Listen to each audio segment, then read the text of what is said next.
Hi guys! Another day, another simple ulam po tayo!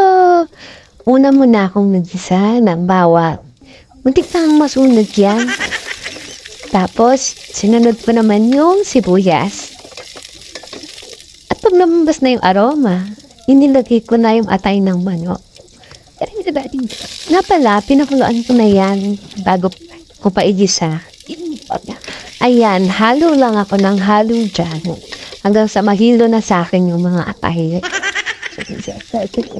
So, patakpan lang natin. At ayan, medyo malambot na. So, kapag malambot na, pwede na tayong maglagay ng toyo. Parang magiging adobo lang siya na atay.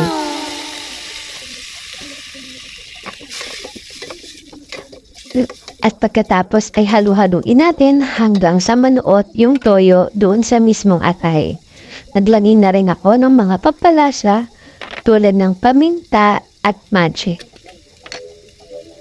At pagkatapos syempre, halu-haluin ulit natin. Kapag nanuot na yung toyo doon sa atay, pwede na nating ilagay yung mga gulay.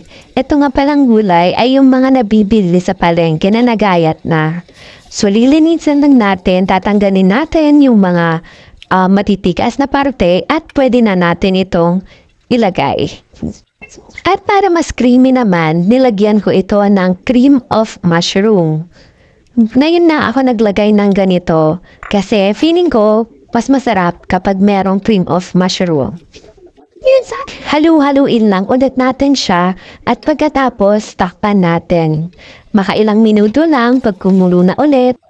Maglagay naman tayo ng itlog ng pugo. So dito, lagi akong naglalagay ng itlog ng pugo para mas lalong sumarap yung gulay natin. Kayo po ba naglalagay din kayo ng itlog ng pugo pag sa ganitong luto? Makailang minuto lang ay pwede na natin itong ihain. Kaya tara, kain na tayo!